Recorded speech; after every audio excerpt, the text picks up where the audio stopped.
Добро утро, колеги. Во време кога дигиталната трансформација го менува пазарот на трудот и влијае на тоа како да се пронајдат младите таленти, да се поврзат со реалниот бизнис сектор, токму во таа насока е и Global Digital City 2026, што ќе се одржи во Тетово. Која е неговата цел и какви активности ќе има утрово, разговараме со организаторот на настанот Блерим Шакири. Блерим, добро утро и добре дојдовте во Македонија наутро. За почеток, што всушност представува Global Digital City 2026 и какви активности ќе има за овој дводневен настан? Значи, Global Digital City 2026 за прв пат ќе се одржува у Македонија. Организатор на овој евент е ABSL, тоа е интернационална организација што била оформена у Полска од 2004 година, па после тоа ни сите други европски земји. Моментално седиште на главното ABSL International е Брисел. Македонија е последната членка на Европа, да речеме, што е приклучена на овој свет. Исто така, значи, идејата на ABSL е како организација, како да ги крeva економиите на земјите на развој, исто така и европските земји, и исто така како да овозможи пристап на младите професионалци да се вклучат у големи компании, пошто сега на ова време на дигитална трансформација, кај што сите економии и бизниси се наслонуваат кон дигитализација и така натаму, младите имаат поголеми шанси. Знаеме дека во нашата земја младите имаат голем потенцијал за придонесување на оваа сфера. Ние одлучивме да организираме таков евент кој што ќе се одржува на 25 и 6 февруари у Тетово во локациите на Универзитетот на Југоисточна Европа, така наречен Штулов, помеѓу студентите. Кај што ќе има, освен главниот настан што ќе се одржи, ќе има 3 мини настани во себе. Значи, еден дел ќе има кај што ќе доаѓат институции, ќе доаѓат големи компании и луѓе од сферата на бизнисот, што ќе зборуваат за одредени теми поврзани со IT, AI и така натаму.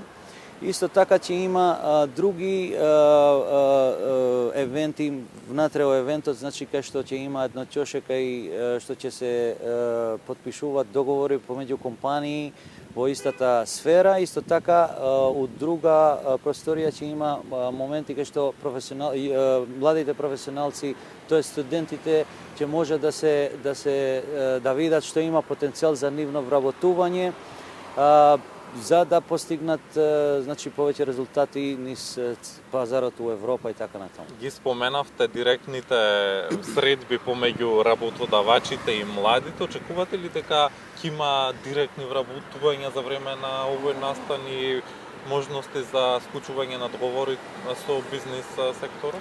Значи, карактерот на организацијата, тоа што ја прави организацијата малце поразлично од другите организации од овој карактер е тоа што има многу проактивност. Значи, не е само класично спојување на два заинтересирани дали компании или професионалци, туку е тоа што на лице место може да се вработуваат, пошто ние сме имали евенти низ цела Европа и тоа функционира. Значи, тоа истото сакаме у Македонија да го носиме. Имаме многу најави, значи, за регистрирани студенти што ќе присуствуваат, исто така и компании, од големи компании и мали компании. Значи, ABSL исто така има улога да фасилитира или да помогнува на бизнисот во делот на комуникација и со локалните власти. Така да од тој евент ние очекуваме да има многу вработувања од студентите и младите професионалци кои би биле заинтересирани и кои се во сферата на IT индустријата. Исто така и потпишани нови договори од меѓу компаниите кои ќе бидат дел од овој настан. ABSL има задача и цел да биде како хаб, значи кај што ќе се развиват нови бизниси, нови пазари и да се помогне локалната економија. Значи... Така. И за крај на нашиот разговор, кажете ми каква порака сакате да испратите за младите луѓе од Македонија, но и од регионот кои размислуваат за кариера во ИКТ секторот? Добра вест е што ABSL, значи земите на Западниот Балкан имаат иницијатива, сега формира ABSL Western Balkans, што значи сите земји на Балканот сега имат пристап до сите информации. Исто така многу е важно да споменеме дека целиот настан ќе се промовира ни целата мрежа на ABSL International. Порака за младите е тоа што доволно е да бидат професионални, доволно да имаат искуство за работа, има кој ќе се грижи. Така, Блерим, ви благодарам за разговорот ова утро во Македонија на утро и ви посакуваме да имате успешен настан во Тетово. Фала многу за поканата и исто така и вас ви посакувам добро. Благодарам. Утро во Македонија на утро за одржувањето на настанот Global Digital City 2026 што ќе се одржи во Тетово разговаравме со организаторот Блерим Шекири.